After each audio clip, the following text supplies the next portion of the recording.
સિહોર નગરપાલિકાની જીવાદોરી સમાન મહી પર્યતની પાણીની લાઇન લીકેજ। છેલ્લા ઘણા સમયથી શિહોર નગરજનોને તેમજ શહેરીજનોને રેગ્યુલર માહી પર્યતનું પાણી મળતું નથી।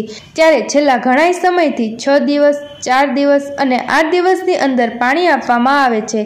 ત્યારે હાલમાં અત્યારે આપણે આ તસવીરોમાં જોઈ શકીએ છીએ કે શિહોરના ભૂતનાથ મહાદેવની સામે આવેલ મરી પર્યતને પાણીની લાઇનમાં ભંગાર થતા હજારો લીટર પાણીનો ફેરફાર થઈ રહ્યો છે અને લોકો પાણી વગરના તળવળી રહ્યા છે।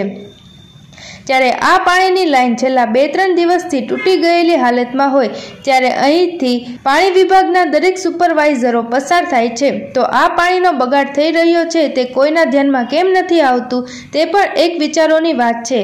ત્યારે બીજી બાજુ શિહોર નગરપાલિકાના રિપેરિંગ વિભાગમાં જે કોઈ કર્મચારીઓ અને સુપરવાઇઝર કામગીરી કરી રહ્યા છે તેઓ પોતાની મનમાની પ્રમાણે શિહોરના જે તે વિસ્તારમાં કામગીરી કરતા હોય છે અને નગરપાલિકાને પોતાની પેઢી સમજીને બેઠા હોય છે। ત્યારે છેલ્લા ઘણા સમયથી લોકો ડારના પાણીથી હેરાન થઈ રહ્યા છે।